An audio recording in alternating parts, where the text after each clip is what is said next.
similar sort of thing. Can we talk about that very quickly? So was there a player that you were ever scared of? There's been a couple. Be honest, like Yeah, the player that you turn up and you'd be like, Kevin Muscat. You're going to say Kevin Muscat. Kevin Muscat scared me. Yeah, he did. But like you know, people say I'm going to break your legs. But like he was saying, do they? They say that to you? Well, not so much now, but it did happen a lot. And when he would say it, you genuinely believed him. Have you seen him, Chris? Kevin Muscat? Yeah. I remember him from sticker albums, yeah. My 7-year-old said to me the other day, who was the dirtiest player of all time? I've gone straight to WooTube and I've just put Kevin Muscat in and I've just let him see the horrors. Did you see it? Yeah, and he understood. So what is it, a compilation of bad There's all sorts. You can get challenges, one-off Muscat horrors, you can get the best of Kevin Muscat, which is the worst of Kevin Muscat. Yeah. It's terrifying. So recently I tried to do some research on who is the absolute most dirtiest footballer of all time, and I saw a bunch of familiar names, most notably Pepe and Diego Costa, but there was one name that I just saw over and over and over again, and that is Kevin Muscat. To give you an idea of what we are dealing with, this is a man that has amassed 123 yellow cards in his career to go along with 12 red cards in his career in 19 years. And although he doesn't own the title for the most red cards ever in one career, Kevin Muscat still takes the cake. During his whole career, he probably, if not almost, ruined some careers, especially of a young Adrian Zara. But more on that one later. Jesus, let's take another look at that. Here's another notable victim, Craig Bellamy. You might have noticed him from Norwich, Newcastle, Liverpool, and many other English clubs during his playing days. Bellamy clearly remembers his own encounter with Kevin Muscat. Back in 1998, Muscat broke Bellamy's leg, and Bellamy in his own words said, "Muscat told me I was going to get it, and he was good to his word. As we came together, his foot went over the ball, and he stamped on my knee. I knew I was in trouble." So it seems like he has quite the temper and the rap sheet. But then here's the interesting thing. Others loved him and often praised him. The former coach of the Sydney Football Club, Terry Butcher, stated, "I can see the headlines already, but no doubt I'd love to have him here. Melbourne have been by far the best team in all departments, but they're being led by a player who undoubtedly, for me, will be the player of the year." Really? Think about that. Player of the year. Terry Butcher would continue to say that he's a winner that leads by example. People are afraid of him even in his own team because he demands such high standards.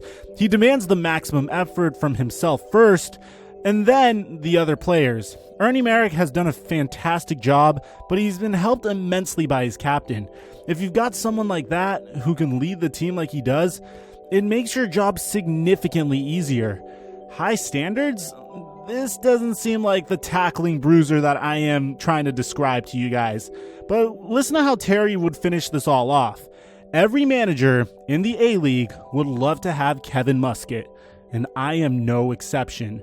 I mean, that's only one person's opinion about one player during a certain time period. I don't know, but I wouldn't bet my life on it that Kevin Muscat would continue to get praises like this in the future. Now that we know a bit more about the tough tackling but high standard Aussie, let's find out how he got started.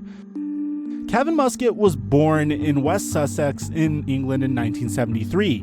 He's of Maltese descent. His parents decided to leave for Australia when he was young, and over there he started in the youth ranks with Sunshine George Cross in 1989. That same year, he made his first senior appearance with Sunshine George Cross for 8 games total at just 16 years old, which is pretty impressive. After a few more stints with other Australian clubs, he made the jump to Crystal Palace in 1996.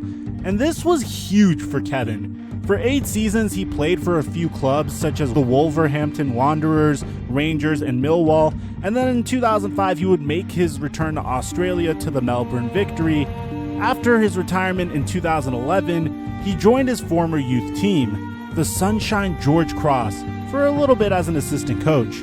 Then he would join the Melbourne Victory as their head manager in 2013 until 2019. But if you just YouTube Kevin Muscat, you'll see the not so nice stuff he did during his career. YouTube trolls might not be wrong this time. Check out these comments. Now, look at some of the dirtiest tackles that we've ever seen from football's dirtiest ever player. So, check this out. This is a younger Kevin Muscat with a decent set of hair. And take a look at this sliding tackle. He goes in cleats first. Jesus. Just look at the agony and pain of this man. He obviously gets an automatic red card, but he just walked off and took off the captain band. If you thought that was gruesome, look at what he does to Adrian Zara over here. This was the tackle that made him famous. This is what made him known as the dirtiest player in soccer history.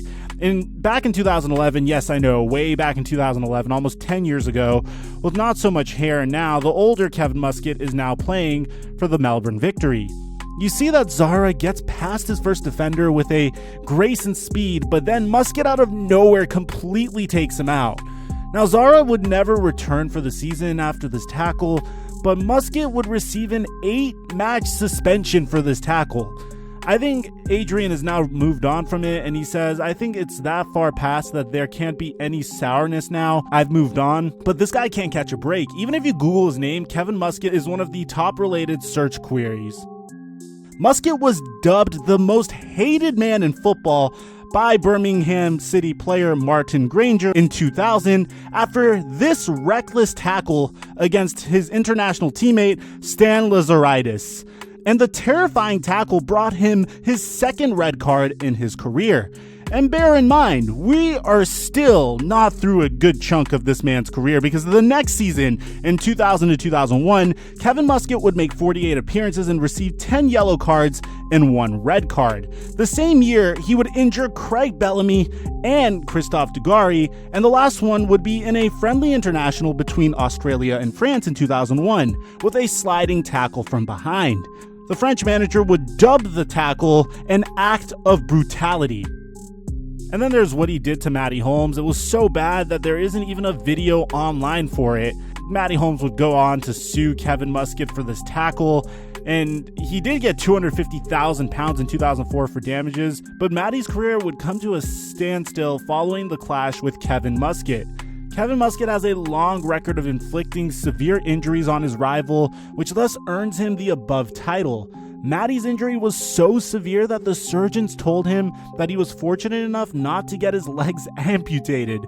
And after his legal battle with Kevin Muscat, he was awarded a compensation of €750,000, which includes his legal fees.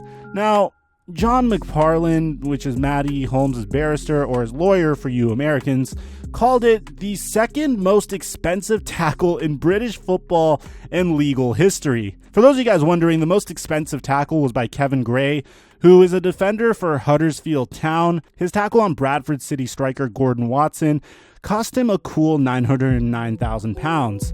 And Kevin Muscat, I don't know, was he the absolute worst? Let me know in the comment section down below, because now he's on the other side of the field as a manager, and all he really wants to do is win. And when asked about his past, he states, I've realized, looking back on my own time, what was right and what was wrong. It puts me in the best position to give advice if anything ever happens. I understand that interest in my past, and I'm just looking forward. I'm focused on my coaching career. It's a whole new chapter, and I want to be judged on how I'm doing and how my team is playing, which is kind of an interesting turnaround for the now manager, but he will be remembered for being the dirtiest player of all time. Kevin Muscat's wrongdoings could be read like a rap sheet. With a mass of broken bones and traumatized young talents left in his trail, the central defender's priority of brutal strength over friendly skill followed him throughout his career. 2 years after his 2011 retirement, a Spanish football website, El Gol Digital, named him as football's dirtiest ever player. So all of this comes easily, and while I could sit here and list out every broken bone and punch, thrown and threat muttered by Muscat, all I can do is hope that there will never be another player like him. He wants to get a response. I'll tell you something, should I? Folks, Muscat will not get a booking or a sending off because he's too fucking sly. He does it when nobody's looking. Yeah, he's a shit-house, so we don't retaliate with fucking play. He wants somebody to go out there now and elbow him and get sent off. That's all, we don't do that. We just fucking stick at it now. That's a good sign for me, that. Sorry, son. What's he done? Who's that? Who's buttered you? Who is it? You got what? Who butted you, Matt Perry? Muscat. Gaffer, it's alright, we'll see you after. He shot it on for Oh, he's putting me then as we were walking in. That's a fucking disgrace, isn't it? Despite